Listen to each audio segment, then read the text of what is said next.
मैं एक बार, आपने हरियाणा में हाँसी सुना होगा, हाँसी है ना, वहां पे पंच कल्याणक था। मैं वहां गया और वहां पर मेरे सामने, जहां पर पंच कल्याणक हो रहा था, सामने ही एक दूसरा मंदिर था। वहां का एक बहुत अच्छा पंडित था, वो आया दर्शन करने के लिए और आकर के बैठ गया।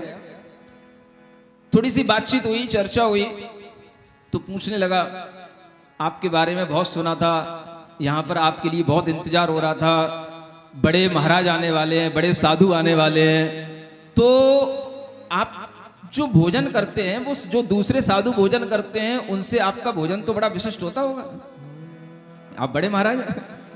वो अपनी बात बता रहा था। मैंने कहा ऐसा कुछ नहीं है, सभी एक ही बार भोजन करते हैं, सभी सादा सिंपल भोजन ही करते हैं, एक बार भोजन कर लेते हैं, फिर दिन में प्यास, दिन में भूख नहीं, कुछ नहीं लगती, कभी नहीं करते हैं। अरे बोले आप क्या कह रहे हो, मेरा तो आज व्रत है, मैं अभी दिन में 2 बार खा के आया हूं, फिर भी मुझे भूख लग रही है। अब मैंने कहा अपन तो हमेशा एक ही बार खाते हैं, और चाहे वो बड़े महाराज हो चाहे छोटे महाराज हो, खाना सबको वही होता है जो सबके लिए श्रावक देता है। ऐसा तो ही नहीं है। हमारे यहाँ तो जो बड़े साधु होते हैं, बड़े महंत होते हैं, उनको बड़ा बड़ा भोजन मिलता है, उनका भोजन अलग ही क्वालिटी का होता है। हमारे यहाँ के जो महंत होते हैं, उनके लिए अलग तरीके के पकवान बनते हैं, अलग तरीके का भोजन दिया जाता है, और जो सामान्य साधु होते हैं उनके लिए अलग तरीके का होता है।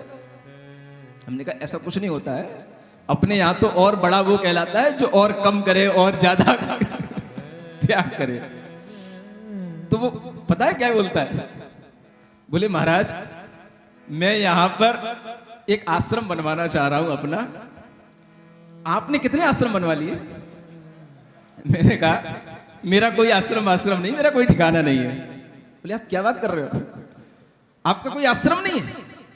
इतना त्याग किए हो आप, इतने आप व्रत करते हो, इतना आपकी तपस्या, और आपका कोई आश्रम नहीं है? मैंने कहा त्याग तपस्या का आश्रम से क्या लेना देना? कि नहीं महाराज, मैं तो व्रत इसीलिए रखता हूं कि जिस दिन व्रत होता है उस दिन लोग और ज्यादा मुझे कुछ भोग चढ़ाने आते हैं, और उसी से मैं थोड़ा सा जो भोग सामग्री आती है, जो और दान सामग्री आती है, उसी से मैं आश्रम बनवा पा रहा हूं। और मेरे ये लग रहा है कि अगर मैं थोड़ा सा इस तरीके से कर पाऊंगा तो ही एक आश्रम बनवा पाऊंगा। तो मैंने कहा मेरे यहाँ कुछ ऐसा आश्रम नहीं होते, मेरे यहाँ पर तो ऐसे ही बस दिगंबर मुनि इसी तरीके से चलते फिरते रहते हैं, उनका अपना कोई घर नहीं, कोई आवास नहीं, कोई ठिकाना नहीं। तो ऐसी बातचीत करने के बाद में चलते चलते मालूम है क्या बोल के जाता वो, महाराज अगर आपकी जैसी तपस्या हम करते तो अभी तक 10 आश्रम खड़े कर दिए होते हमने।